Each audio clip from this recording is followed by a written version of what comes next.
Mike Bradford was the happiest man walking this earth. In 10 days, he would marry Angela Wilson, his sweetheart, the love of his life, the woman with whom he would respect his vows and promises till death do them part. Angela's bridesmaids would be her 3 best friends, Betty, Christine, and Dolly. The 4 were always referred to as the ABCDs. Mike and Angela met during the wedding of his friend Paul to Betty. He was the best man, and she was one of the bridesmaids. They exchanged their phone numbers and soon started dating. A year later, both decided to tie the knot. Christine had been living with her boyfriend Ron for a couple of months, and she was waiting eagerly for the day Ron would propose. Dolly, on the other hand, was changing boyfriends every 6 months. For the time being, she was with Al. Mike's mom, Mary, never liked Angela. He knew about it and thought that with time everything would be okay. He considered it a certain type of jealousy that some mothers had against their daughters-in-law, thinking that they were stealing their sons away. And Mike was the only child. His father, Josh, was different. On the first day he brought Angela to his parents, Josh had told him, "Son, you made a choice, you took a decision, now you'll have to bear the responsibilities." Angela's parents, Peter and Julie, blessed the relationship since the beginning. Peter liked Mike the first time they met. Julie was a bit protective over her daughter, always looking for the best things for her. She asked Mike to buy a house because her daughter could not live in a rented one. Mike said that they would stay in his apartment and would buy a house once they could start a family. Like for Betty's bachelorette party, only the 4 friends would celebrate Angela's party. It would be held 1 week before the lovers exchanged their vows. The location was kept a secret. "Hi, Mike," Betty greeted Mike at the door. "Come in. Paul is in the bathroom. Have a seat." "Just want to go over a few things with him." "Don't stress yourself, Mike. Everything will be fine. I know how you are feeling these days, but take it easy," Betty encouraged him. "I know, but I don't want a last-minute issue on my wedding day," Mike replied. "We will be there to solve it if ever there is one. Don't worry." Betty's cell phone rang. "I need to take this call." She stood up and walked to the kitchen. "Paul will be out any minute." Mike could still hear the running water. Alone, after 5 minutes, Mike walked to the kitchen to pour himself a glass of water. He could see Betty on the patio. She was still on the phone with her back facing him. He filled a glass and wanted to go outside for some fresh air. When he arrived at the back sliding door, which was half opened, he could hear Betty talking even if she was speaking softly, almost whispering. "No, no, no." She was a bit irritated. "Why can't you understand that we can't afford 3 guys?" Mike stood still and frowned. "Their fees start when they leave Louisville. Don't forget that we'll also need to pay for their trip charge to Elmer Davis and back." Mike leaned against the wall, trying not to be seen. "With the rent of the cottage, booze, and food, we can't spend that much. Don't forget that only 3 of us are sharing all the cost. We can't let Angela contribute a single cent. It's her party. 2 guys are enough. I'll do all the shopping on Saturday morning." "Cottage, Elmer Davis Lake, guys from Louisville." Mike almost fainted. "We will all drive in my SUV. It's better. Okay, I need to go now. Mike is here to meet Paul." Mike immediately put his glass in the sink and rushed to the living room. Seconds later, Paul walked down the stairs. Back to his apartment, Mike thanked himself for having been able to keep his cool in front of Betty. He knew she was talking about the bachelorette party. It would be one girl's night. He was wondering who the 2 guys were and what would be their roles. The girls would rent a cottage by Elmer Davis Lake, north of Georgetown, and the 2 guys would come from Louisville. He closed his eyes for 5 minutes, working it out in his brain. When he opened them, he knew what he had to do. He took his laptop, logged in, and searched for a tracking GPS device. He went through all the types that were available and decided on the right one with all the features he was looking for. He purchased one online with express delivery. Mike's phone rang. "Hello," he said, recognizing Angela's number. "Honey," Angela's voice was sweet. "Everything okay?" "Yes, sure." "Why are you asking?" The way you said hello, she answered. I have been a little bit stressed these last few days. You shouldn't be. Betty called and told me how worried you look today. I am, Angela. I am, I replied. You are not planning to run off at the last minute? Angela joked. I love you too much to do such thing. I know, honey, and I love you as much as you love me, she answered. Angela, we've been exclusive since we started dating, and I'll keep my vows and promises we'll make in 10 days. You are and will be my only woman till I die. Darling, of course I expect you to be a one-woman man. We have been exclusive, and I'll keep my vows and promises too. I trust you, Angela, I replied. Honey, is there something wrong? I get the feeling that... Everything's okay, Mike cut her off. It's that we are taking a huge step in our life. It's a great decision. Our future depends on it. Building a relationship and having a future together is like building a house. If the base is not solid, it will collapse. The base here is love, trust, fidelity, communication, truth, caring for each other, and above all, respect. Why are you telling me all of this, Mike? Do you have any doubts? Don't you trust me? Angela asked. I already told you that I trust you. I only wanted you to know what I expect in our relationship as a married couple. We will be the perfect couple, Mike. We are a match made in heaven, Angela answered. I have a few things to do. I'll call you later. Yes, sweetheart, I love you. Bye. Mike hung up. As soon as Angela hung up, she knew there was something wrong with Mike. He didn't reply with, I love you too, as he used to. His voice was different than normal. Her phone rang. It was Betty. Hi, my angel, Betty greeted. Hey, just talk to Mike. I get the impression that there is something upsetting him. Don't you worry. It's premarital anxiety. Everything will be okay once he's between your legs during your honeymoon. Hope you are right, Angela replied. I am, Betty emphasized. Now let's talk about this Saturday. We'll all ride in my SUV. Friday evening, Mike parked quietly on the street and walked to Paul's house. Betty's SUV was in the driveway. He looked around and then slid under the vehicle. The GPS was in a small leather bag which he fixed to the frame of the car with 2 cable ties. He then pulled on it to ensure that it was well secured. Once satisfied, he made his way to his car and drove away. Saturday morning, Mike was parked 2 blocks from Paul's house. His eyes were fixed on his Android phone. Suddenly, the small dot started moving. He started his car and followed her with a reasonable amount of distance between them. She stopped first at a grocery store, then drove to a liquor store, then to pick up Christine and Dolly.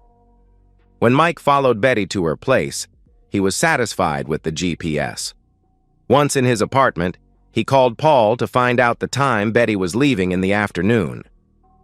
Why are you asking? Do you want to follow her? Paul laughed over the phone. No, I was thinking coming to your place and watching a DVD, drink some beer and order some Chinese food. I like this idea. Wait, let me check with Betty. After a pause. She'll be leaving around 4. Okay, if nothing comes up, I'll be at your place around 5. Anytime, bro. At 4, Mike was parked in the same spot as that morning. 15 minutes later, he put the engine on and followed Betty's SUV in the distance. She picked up Christine first, then Dolly, and finally Angela. When she hit Route 227, Mike left a gap of 500 meters between the vehicles. When Mike saw the spot not moving, he knew they had reached their destination. He parked on the shoulder and waited. He called Paul, letting him know that something had come up and would not be able to come to his place as planned. At dusk, he started his car and drove slowly. He passed the cottage and could see Betty's SUV parked in the yard. The cottage was in the middle of a large plot of land on the waterfront with trees on both sides. He parked his car in the woods some 100 meters away. He took his bag, in which he had already packed what he would need. He walked to the cottage and hid behind a large tree. From where he was, he could see the 4 friends, all in bikinis, having a barbecue party by the lake. They were drinking wine. He could hardly hear them and did not want to take the risk of approaching any closer. After about 1 hour, it was dark. Mike was tired of standing and watching the 4 women partying. Suddenly, he saw Betty grab her cell phone. Then she yelled to the others, "They'll be here in 15 minutes." They were all super excited. They quickly put the fire out, brought all bottles and food inside, and they pulled all the curtains closed. Mike swore he would not see what would be happening inside. Then he heard the screeching sound of tires. A Honda had just turned into the yard and parked next to the SUV. 2 men climbed out with a CD player. Mike frowned when he saw them dressed in long overcoats. Betty opened the front door, hugged the 2 guys, brought them inside, and locked the door. Mike quietly sneaked up to the cottage and came to a window. The curtain was fully drawn and he could not peep inside. He tried another window, but no luck. He quietly walked to the back by the lake and tried the sliding door. It opened. They were in a hurry and very excited that they forgot to lock the back door, he thought. The cottage's ground floor consisted of a living, dining, and kitchen without any separation. He slid the door open a few inches and placed his camera, connected to a small power bank, on the floor. From where Mike was, he could see what was happening in the living. He was in the dark, and nobody could see him from the living room unless he made a noise. All 4 women were sitting on a couch next to each other. One of the men switched on the CD player, and immediately the music roared in the cottage. They removed their coats and threw them away while moving their bodies with the rhythm of the music. They were wearing only a G-string. The girls cheered with excitement. "2 strippers," Mike murmured with anger. The men started to dance with the music and approached them while shaking their hips back and forth in an erotic motion. Betty tried to touch one of the guys, but he swiftly avoided her. The women booed the guys. They repeated the same gesture again and again, not letting the girls touch them, teasing them. The 4 friends were becoming crazy and super excited. After 30 minutes of dancing, they pulled down their G-strings, revealing themselves. The girls' eyes widened with excitement. The strippers began teasing them in a provocative manner. "Who is the chosen one?" one striper asked. The 3 friends pointed towards Angela. "Won't you say hello to my friend?" he asked Angela. "Hello," she giggled. "Won't you kiss him, now that you are his friend?" "Kiss, kiss, kiss," Angela's friends chanted. Angela bent forward and kissed the tip. "Go ahead," Betty encouraged her while gently pushing her forward. Angela hesitated for a moment before following along as Betty guided her movements. Mike was full of anger. He wanted to rush inside and stop the nonsense, but he decided to see where his future wife would go with the strippers. "I need to greet the other friend," Betty said while releasing Angela. Angela continued as Betty turned her attention to the other stripper. 10 minutes later, Christine and Dolly took their turns. Soon afterward, they were all undressed. The 4 friends knelt on the couch, leaning against its back. Angela was the first to engage, followed by the others in turn. The 2 men switched partners after a while. They expressed their pleasure, eagerly continuing. Eventually, one of the men moved behind Angela, completing the act, followed by the other. Mike knew that he was not going to marry that cheating woman. He left his camera on the floor and quietly sneaked to the front where the vehicles were parked. He removed a pair of pliers from his bag and scratched the word "jerks" on the trunk of the car. He then took a screwdriver and punctured the 2 rear tires. "The scumbags won't notice it now, but they'll get a surprise midway to Louisville," Mike thought with a smile. He immediately returned to the back of the cottage. The 2 men had put their coats on and took their money from Betty. They left after deeply kissing all 4 women. They climbed into the car and drove away without noticing the tires. Betty closed the front door and turned towards her friends. "We should do this regularly." The other 3 nodded in cheers. "Once a month girls' night out, maybe?" Angela suggested. "Good thinking," Christine answered. They all laughed. "We still have the night ahead and lots of booze. Let's drink," Betty shouted with joy. Mike had enough. He took his camera and closed the back door. He felt beaten, he wanted to cry, and he had trusted her. He took his courage and walked in the dark to the SUV and slid under. With the pliers, he cut the cable ties and removed the GPS. He deflated all 4 tires and walked like a broken man to his car. On the following day, Sunday, at around noon, Mike arrived at Paul's place. "What's going on?" "I could feel something was not right from your phone call." Mike appeared to be worried. "Betty should have been here by 10. She's not taking my call. I'm getting her voicemail," Paul said. "Have you tried the others?" "Let me try Angela." Mike keyed the speed dial. "Nothing." "Try Christine's and Dolly's," Paul said. Mike called both girls, but none picked up the phone. "Have you sent her a message?" "Of course," replied a worried Paul. "What if something happened to them?" Mike took his phone and typed, "With Paul." He's worried. "Betty is supposed to hear at 10. Call me." He clicked send. "Let's wait for Angela to call me." Paul took 2 beer cans from the fridge and gave one to Mike. After half an hour, there was still no response from Angela. Mike, with anger, typed, "If you don't call me now, I'm breaking it off. Sometimes we should take the bull by the horns." Mike blinked at Paul. Immediately, his phone rang. "Are you out of your mind?" Angela yelled over the phone. "Paul and I are out of our mind right now. None of you took your phone. No one replied to our messages," Mike yelled back. "Don't!" "Where are you?" Mike cut her in. "We had a flat tire. We called the road service assistants and they'll be here soon." "Where are you?" Mike yelled. "You don't need to worry. It's only a flat tire." "I'll ask for the last time. Where are you?" Mike asked angrily. "Please calm down," Paul whispered. "We are at a cottage by Elmer Davis Lake." "Tell Betty to take her phone. Paul is calling her," Mike replied.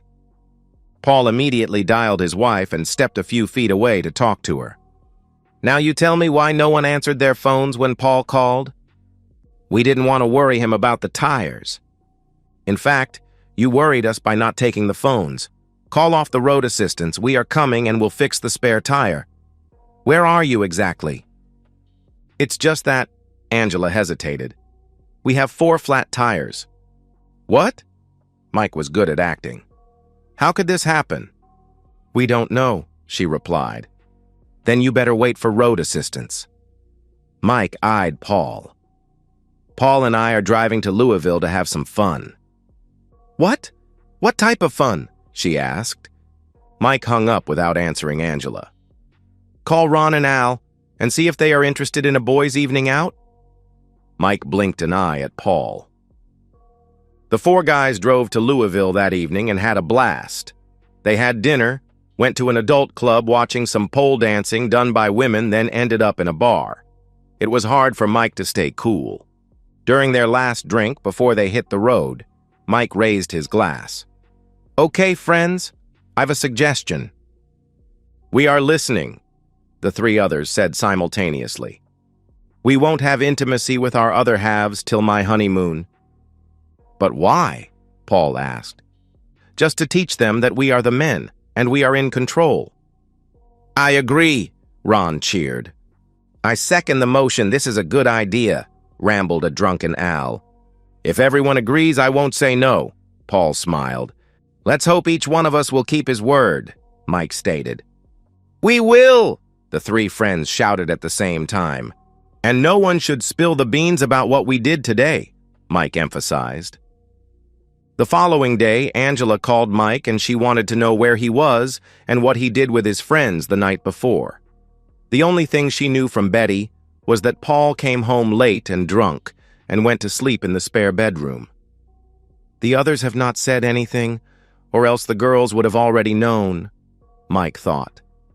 "See, Angela, I don't know where all of you were during your party and what you did. Why do you want to know about us?" Mike asked.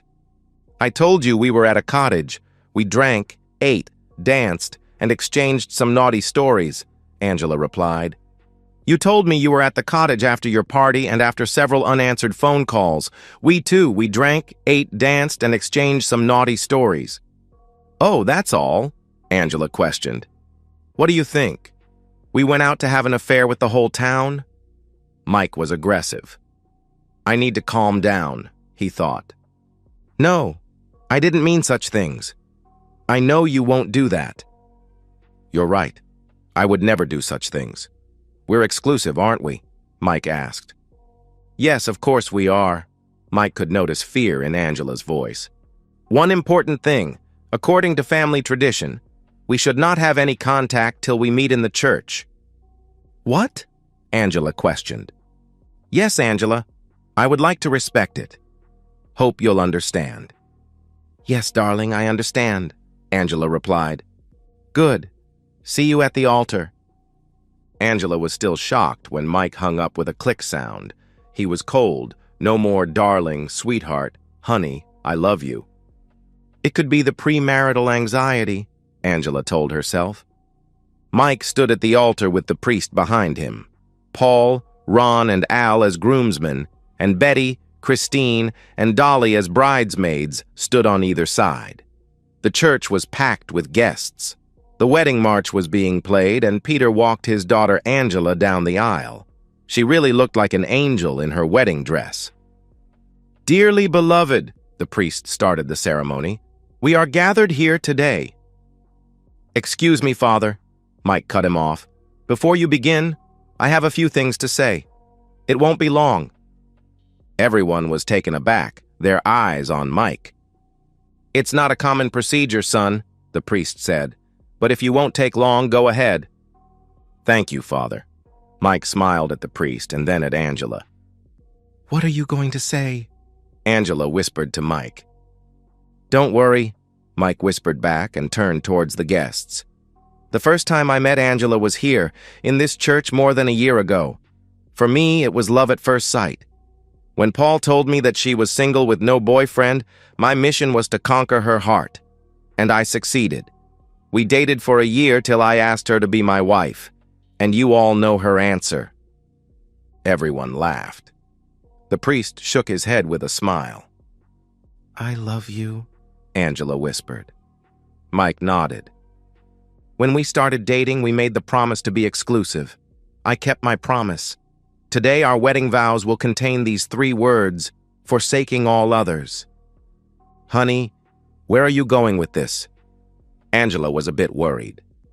Forsaking all others does not mean someone having the intention to cheat after being married, Mike yelled. Everyone looked at each other, not knowing what was going on. Angela and her 3 friends stood with a look of fear on their faces. Paul frowned at Mike. 1 hour ago, I got a call, Mike lied. It was a private number, and a woman's voice recommended that I go watch a video online. She gave me the link, which I am going to forward to you. Mike removed his cell phone and started sending text messages. I'm sending it to you too, Father. Mike turned to the priest. What is he talking about? Betty asked Angela. What video? Dolly asked. I don't know, Angela cried. Those of you who didn't receive my text, you can turn to someone who is watching it, Mike added. The guests made small groups. Paul, Ron, and Al had their eyes fixed on their screen. Betty, Christine, and Dolly clung to Angela. This is a video from Angela's Bachelorette party. Mike turned towards ABCDs. The 4 stood there frozen. And listen to how they intend to have such a party once a month.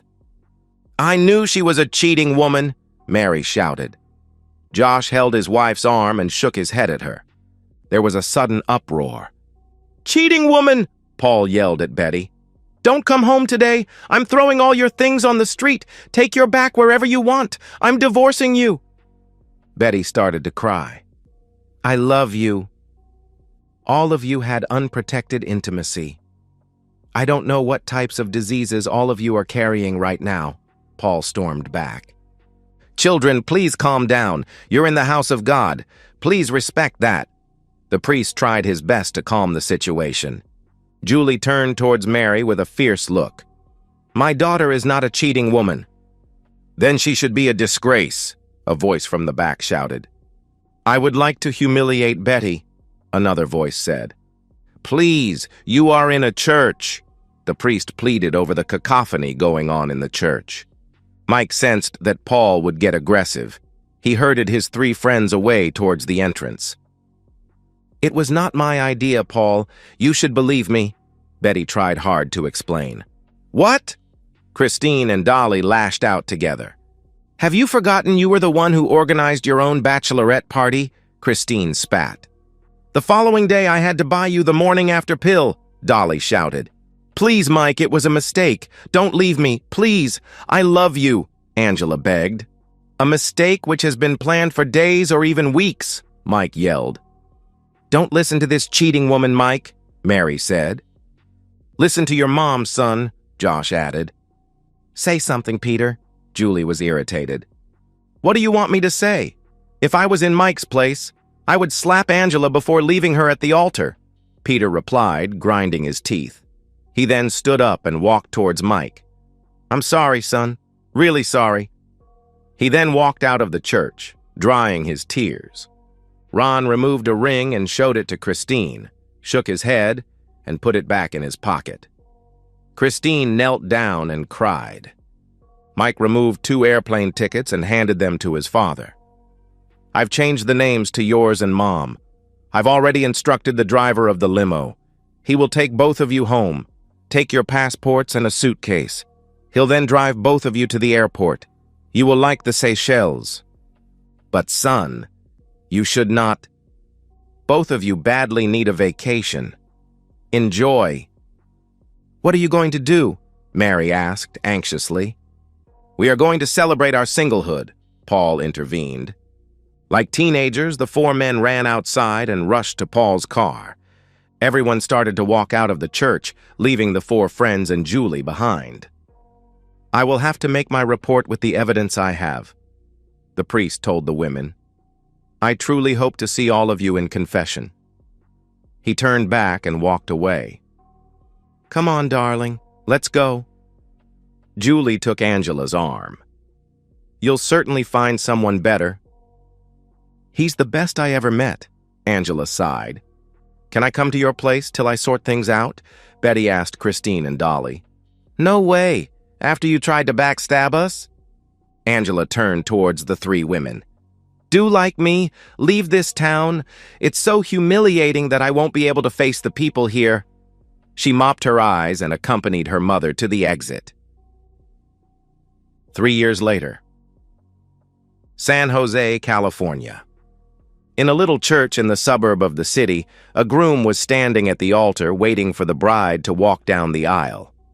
Suddenly, 2 young tattooed men, with piercings everywhere, invaded the building and distributed flyers to all the guests. The sudden attack caused all of the guests to be bewildered. One of the men ran to the groom and handed him a flyer. "She is a good love-making woman." He laughed and ran away. Both left the church, yelling insanity towards the bride. The groom looked at the pictures on the flyer and read a website address. He glanced at the guests. They were all on their cell phones. He removed his. Mike's phone rang. He did not recognize the number. "Why did you do this to me? Why?" sobbed Angela. "Angela? Is it you? What happened? What are you talking about?" Mike asked. "You know well what I'm talking about." "I really don't know what's going on. You tell me," Mike pressed. "You have destroyed my wedding. This is what you did. It's your revenge on me." "I'm sorry for what happened to you. I don't even know where you went after you left Georgetown," Mike replied. "To whom are you talking to, darling?" Angela could hear a feminine voice in the background. "Listen, I just arrived from my 2nd honeymoon. We were in the Seychelles this time. Remember Seychelles? I've not yet opened my suitcase." "Who is that?" Angela could hear the female voice again, but was irritated this time. "It's Angela, my ex," Mike replied. "Oh, the cheating woman. What does the adult star want?" "I don't know, she's crying. Something with her wedding, I think," Mike replied to his wife. "It's good for her. Honey, will you have your phone number changed, please?" Angela just hung up, buried her face in the pillow, and continued to cry. 6 months later. Tacoma, Washington. Mike pulled his rented car into the parking lot of a mall opposite a church where a wedding ceremony would soon be celebrated. He sipped on his coffee and observed the entrance of the building. He was against this idea at the beginning but had to surrender to Paul's continuous persuasion attempts. He was keeping close tabs on Angela and Betty. He was the one responsible for Angela's wedding. He flew to San Jose and organized everything. He had some pictures taken from the famous Bachelorette party video and had them printed with the website address. Now it was Mike's turn to return the favor. In the meantime, Paul has taken his new wife to Las Vegas. The perfect alibi, if ever someone asked questions. Mike's eyes were fixed on the entrance, and suddenly he saw the groom rush outside. With anger, he removed the small bells tied to the trunk of his car. He tore off the "Just Married" sign and threw it away with rage. At the same time, Betty, in her wedding dress, ran to him, pleading. She was crying. The groom pushed her away, entered his car, and sped off. Mike put the engine on and drove to the airport. And so, we've reached the end of today's story. Was it what you expected, or did it take a twist you didn't see coming? I'm curious to hear your thoughts. Share them in the comments below, and let's get a conversation going. If this story kept you hooked, make sure to hit that like button. And if you're new here or just haven't subscribed yet, now's the perfect time to join our community. I bring you fresh, captivating stories every day, so click that subscribe button and turn on notifications so you never miss out. Thanks for watching, and I'll see you in the next one.